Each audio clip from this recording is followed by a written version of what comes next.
मनाची अंतरे प्रेमाला प्रेमाने पाहू चला.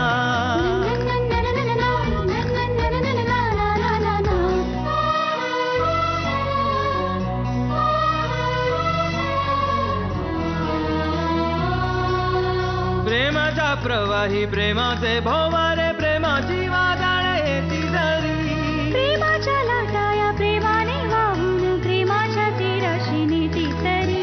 प्रेमाचा चांदवा झरतो बेभान प्रेमाचे उधाण झेलू चला.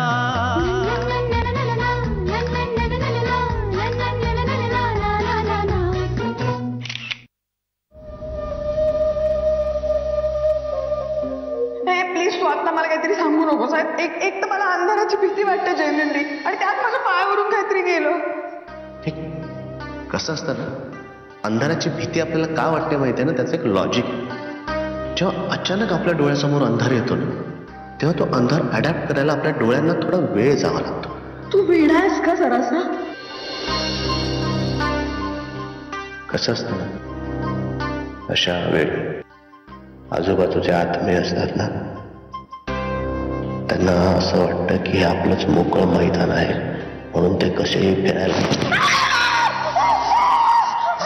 अगं काय नाही, सॉरी सॉरी सॉरी, जोक केला जोक केला. हात आहे माझा, हात आहे माझा. कसली दिसतेस तू घाबरल्यासारखी. इथे देतोस प्लीज. हा, एक मिनिट. हा, तू बघ, मी वरनं लाईट करतो. लागलं लागलं लागलं लागलं. नाही, मला गुदगुल्या झाल्या. काय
अशी काय बसली आहेस? एवढं काय आवरायचं ते? थँक्यू, तू माझा जीव वाचवला. जीव? थँक्यू उंदीर मामा, तुम्ही आज मला आनंद दिला.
तुम्ही खोटे आहात ना सगळे?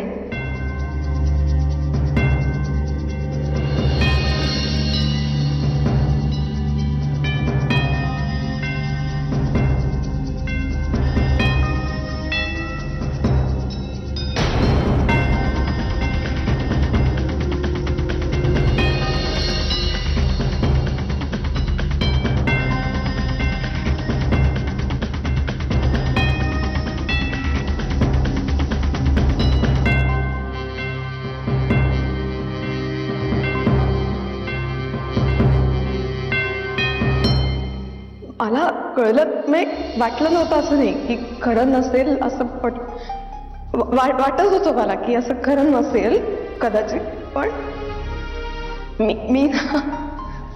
मी एक कातड ओढून घेत होते डोळ्यांवरती, खूप प्रेमाचं आणि खूप विश्वासाचं. कारण माझ्या प्रेमाची माणसं सांगतायत मला,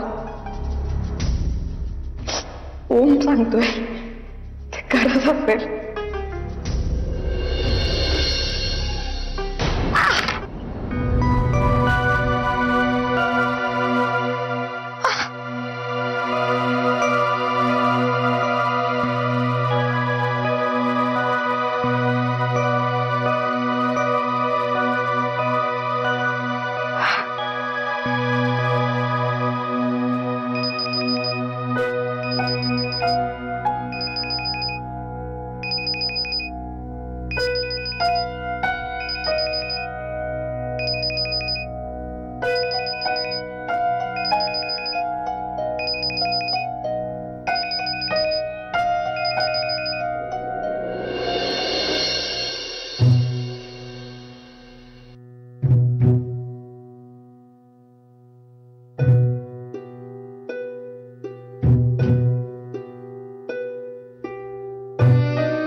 ज्योत से ज्योत मिला के चलो प्रेम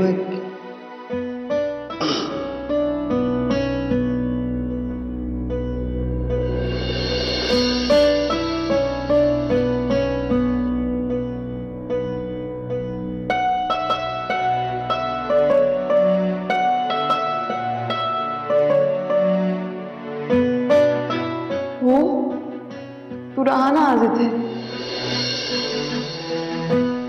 का ग मला भीती वाटतेय म्हणून म्हटलं. अच्छा अगं पण असं कसं राहणार, लोक काय म्हणतील. काय अश्विनी म्हणली कोण पाहणार आहे. मला आता इथे असं मस्त वाटतंय. असा निवांतपणा आपल्याला कधी मिळेल पुन्हा. ए ईशा ऐकून घे छोटा. अरे वा.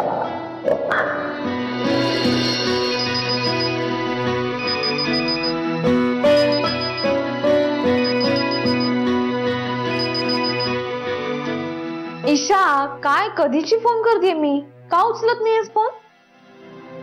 सॉरी, मी जरा आतल्या खोलीत होते म्हणून नाही घेतला. ठीक आहे. ए ऐक ना, आजोबांना डिस्चार्ज मिळालाय, सुखरूप घरी परत येत आहेत. गुड, छान. काय झालंय तुला. काय नाही. काय बरं नाहीये का. नाही बरं आहे की. मग भांडण झालंय. येस. असं मला काहीच झालं नाही, माझं फक्त जरासं डोकं दुखतंय बस. वाव, डोकं दुखतंय, मस्त. ही सुद्धा सेलिब्रेट करण्यासारखी गोष्ट आहे. असं कर, तुझ्या त्या प्रियकराला बोलवून घे, म्हणजे तुझे सगळे रोग दूर होतील. काय मी नसताना मजा केली ना तुम्ही. माझी आठवण सुद्धा आली नसेल तुम्हाला. कसं आहे हो, काय चाललंय तुमचं.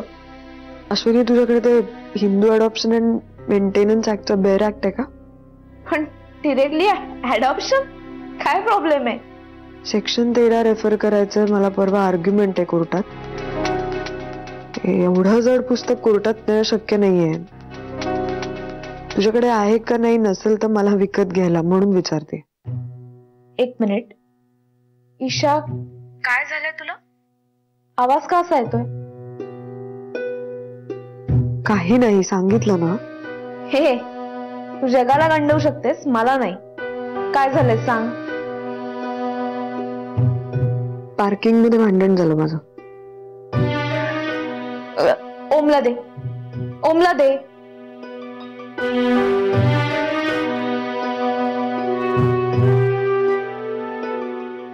ओम नाही येत है आता. मला त्या आश्रमाचा नंबर हवा होता जरा. कुठल्या आश्रमाचा? तुझी आई गेली होती ना मेडिटेशन साठी. हा हा, पूर्णानंदांच्या आश्रमाचा. बरं, SMS करते मी. पण काय ग, मी आता हनीमूनचे प्लॅन्स करायचे, या आश्रमात जाण्याचा काय प्लॅन करताय? हा, तू मेसेज कर मला लवकर. बाय. ऐक,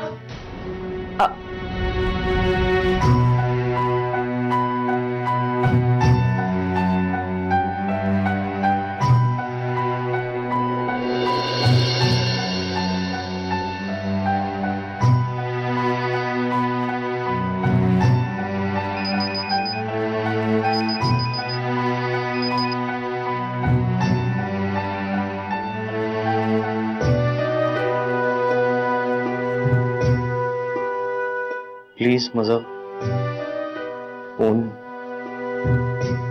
उचल ईशा.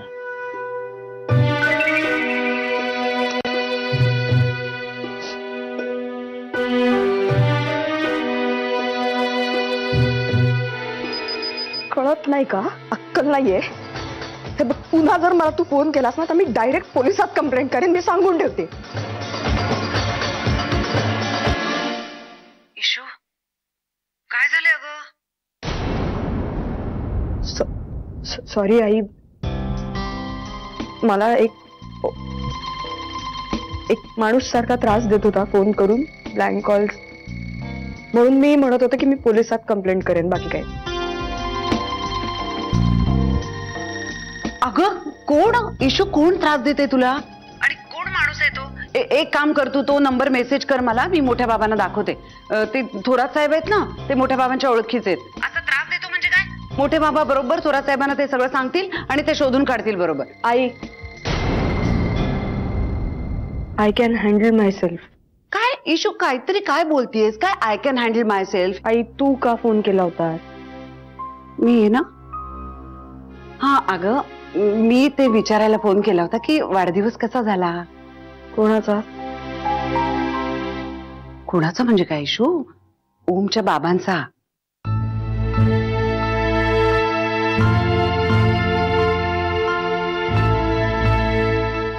Memorable, quite memorable. त्यांना फोन देतेस का इशू? जरा मी बाबांना त्यांना विश करायला लावते, बरं दिसेल ना जरा. ते नाही आहेत, ते नाहीच आहेत आत्ता. काय झालं इशू? काही म्हणजे सर्दी झाली आहे का ग तुला?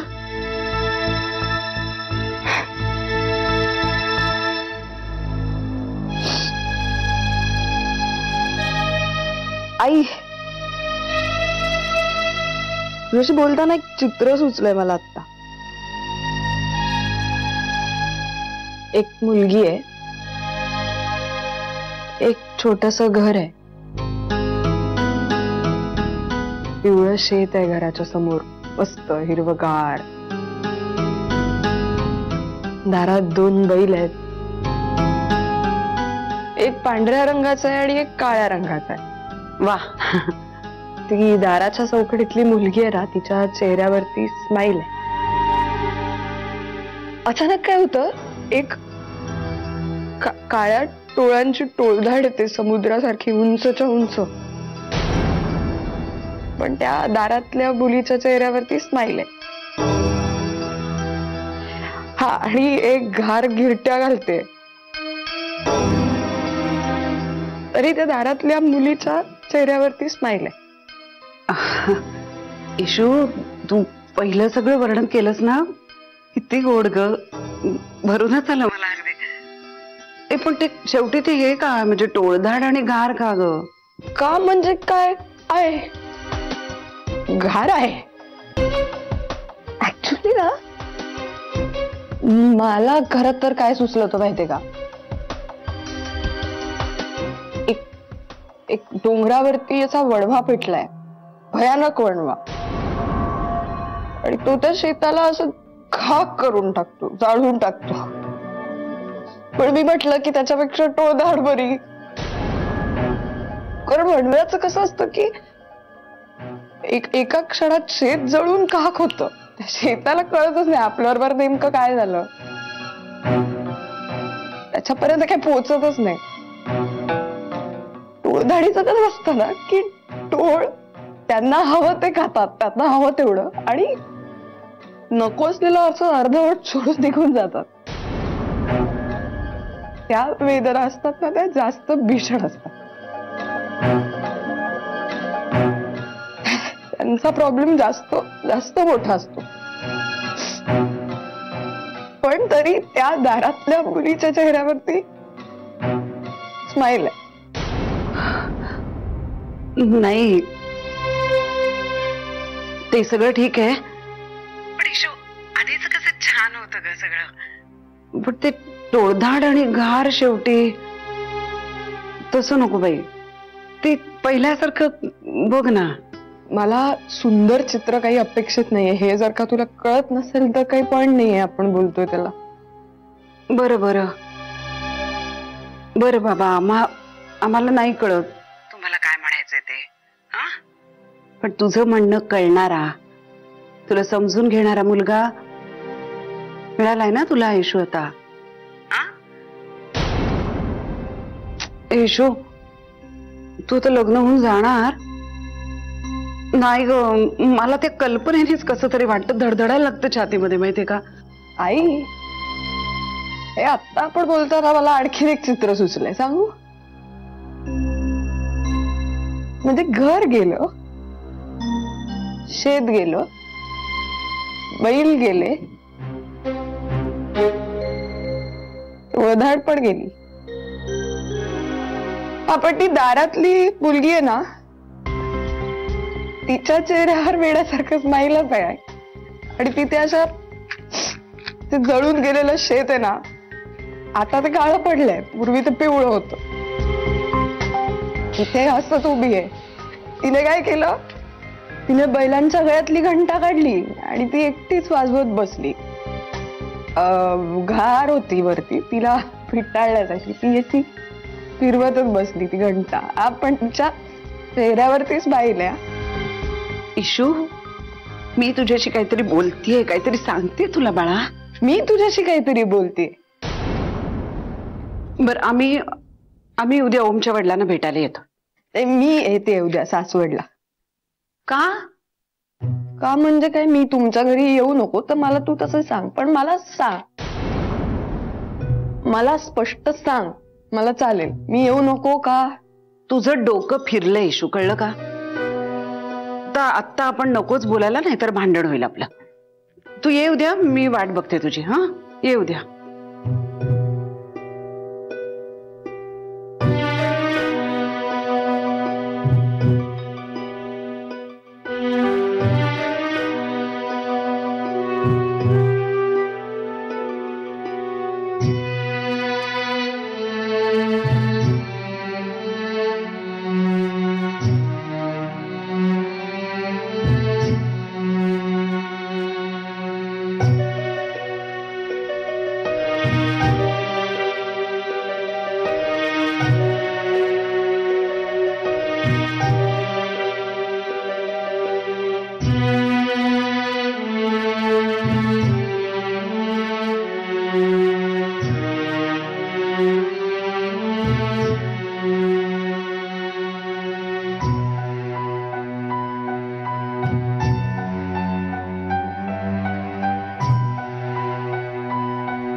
नाही, नक्कीच काहीतरी प्रॉब्लेम. एक मिनिट माझा ऐकून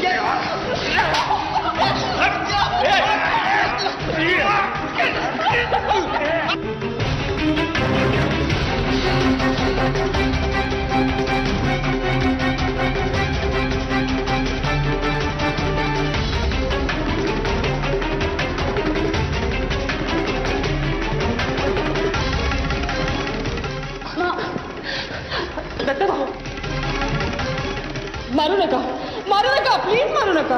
अरे नाही, मेंदू फोडलाय.